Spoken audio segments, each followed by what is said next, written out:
And Colin here. Plate boundaries, volcanoes, East Africa, and rifts. Today we are checking out a special location on Earth that contains more than what the eye can see, and that is the Afar Triple junction.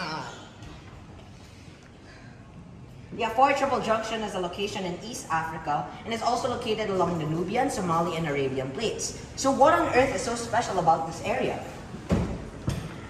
The Afar Triple junction is a plate boundary spanning about 6,500 kilometers from the Afar Triangle.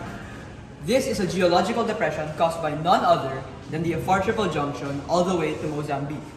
Another interesting thing about the Afar Triple junction is that where the East African Rift, Red Sea Rift, and the Aden Ridge meet is this place. Speaking of rifts, let's first define rifting. So, it is defined as the pulling apart or detention of the lithosphere in the Earth's crust. This is met with a release of magma and the swelling of the lithosphere. Two plates pull apart and separate. In the case of the Afar Triple junction, one plate can be observed separating into plates with rifts in between. However, in this rare case, a plate separates into three plates, causing three rifts to occur. These plates became the Nubian, Somali, and Arabian plates. The Afar Triple junction is formed by a divergent plate boundary. Just to make sure we are all on the same track, let us do a review on what the types of plate boundaries are. Plate boundaries are classified into three types: divergent, convergent, and transform. Divergent boundaries are where two plates move away from each other, like tensional force. These are found along mid-ocean ridges and are currently developing along continental rifts. New oceanic lithospheres are created along these boundaries. Convergent boundaries, on the other hand, are where two plates move towards each other, like compressional force. These are found along subduction or collision zones. If one of the interacting plates is oceanic, there is subduction of the denser plate beneath the other. Trenches are what mark the actual boundary, and there are island arcs and chains of volcanoes formed parallel to the trench of the overriding plate.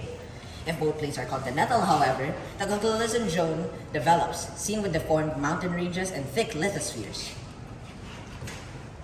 Lastly, transform boundaries are generally formed by horizontal motion between plates, like shearing force.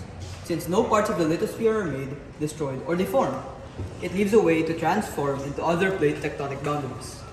Now, let's talk about the effects of such a junction. As for volcanoes, there are more active volcano areas in the East African Rift than the Afro-Arabian Rift, meaning these could interrupt the inhabitants' daily lives. The Afar Triple junction has also created several horst and graben structures or alternating normal and thrust faults which produce crustal extensions.